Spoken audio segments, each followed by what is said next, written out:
Di luar sana banyak orang-orang beranggapan, banyak orang-orang mengira bahwasannya kematian itu adalah hanyalah sebuah akhir daripada kehidupan.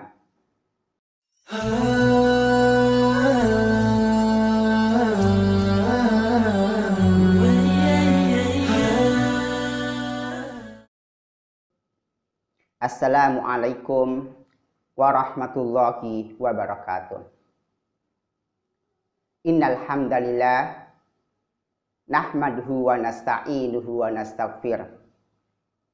Wa na'udzu billahi min syururi anfusina wa min sayyiati a'malina. May yahdihillahu fala mudhillalah wa may yudlilhu fala hadiyalah. Asyhadu an la ilaha illallah wahdahu la syarikalah wa asyhadu anna Muhammadan abduhu wa rasuluh. Allahumma sholli wa sallim ala Muhammad wa ala alihi wa sahbihi wa man tabi'ahum bi ihsan ila yaumiddin amma ba'du. Qala Allah ta'ala fi Qur'anihil Karim, A'udzu billahi minasy syaithanir rajim. Bismillahirrahmanirrahim. Ya ayyuhalladzina amanu taqullaha haqqa tuqatih wa la tamutunna illa wa antum muslimun. Wa qala ta'ala fi ayatil ukhra, Ya ayyuhan nasu taqu rabbakumul ladzi khalaqakum min nafsin wahidah wa khalaqa minha zawjaha wa batha minhuma rijalan katsiran wa nisaa'a wattaqullaha alladzi tasaaluna bihi wal arham innallaha kana 'alaikum raqibah. Jamaah yang dimuliakan Allah Subhanahu wa taala. Yang pertama ialah tindakan kita sebagai seorang muslim untuk menghadapi kematian, yaitu kita selalu menyadari dan meyakini bahwasannya kematian itu pasti akan ada, pasti akan datang untuk menjemput siapapun kita. Begitu banyak dalil yang mengatakan, baik dalil di dalam Al-Quran maupun dalil di dalam As-Sunnah.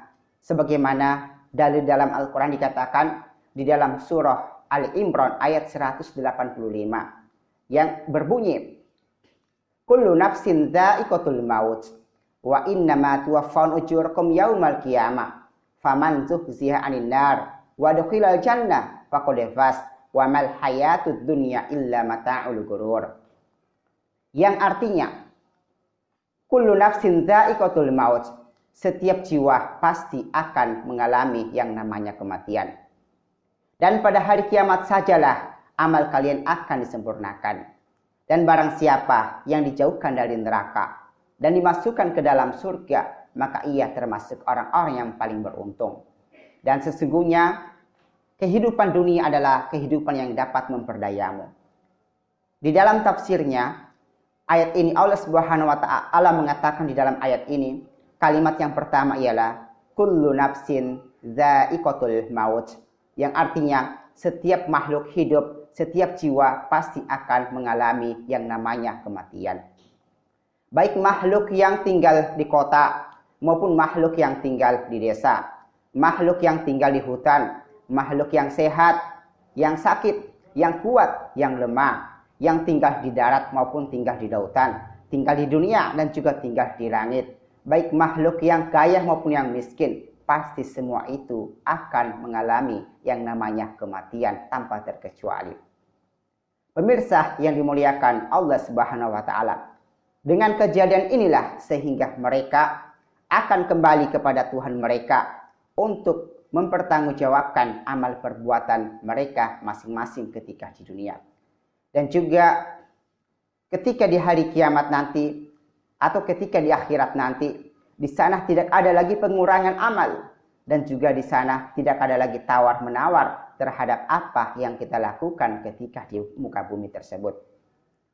Dan barang siapa yang Allah Subhanahu wa taala muliakan, maka Allah Subhanahu wa taala menyelamatkannya dari neraka dan juga memasukkannya ke dalam surga. Maka mereka inilah Orang-orang seperti inilah mereka telah mencapai titik kesuksesan, mencapai titik kebahagiaan, karena tidak ada lagi kenikmatan yang paling tinggi, yaitu kecuali kenikmatan masuk ke dalam surganya Allah Subhanahu wa taala. Wa mal hayatud dunya illa mata'ul ghurur. Dan sesungguhnya kehidupan dunia adalah kehidupan yang dapat memperdayamu. Pemirsa yang dimuliakan Allah Subhanahu wa taala. Wa mal hayatud dunya illa mata'ul ghurur. Sesungguhnya kemewahan dunia itu dapat melelaikanmu. Kenikmatan dunia itu dapat menipumu.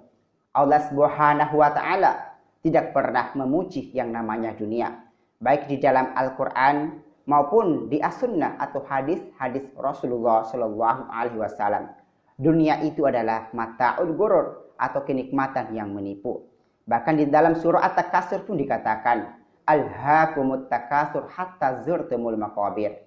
Sesungguhnya kemewahan dunia itu dapat melelaikanmu sampai engkau masuk ke liang lahat. Ibnu Athaillah mengatakan di dalam kitabnya bahwasannya dunia itu adalah musuh bagi kita. Anak, istri, pangkat, jabatan, pekerjaan, dan lain-lain sebagainya. Semuanya itu adalah musuh bagi kita semua. Maka dari itu, bagaimana musuh tadi kita jadikan menjadi teman kita, maka kita ajak mereka dalam hal perkara-perkara agama, agar supaya di hari kemudian nanti mereka tidak akan menjadi musuh kita dan tidak menjadi beban bagi kita semua.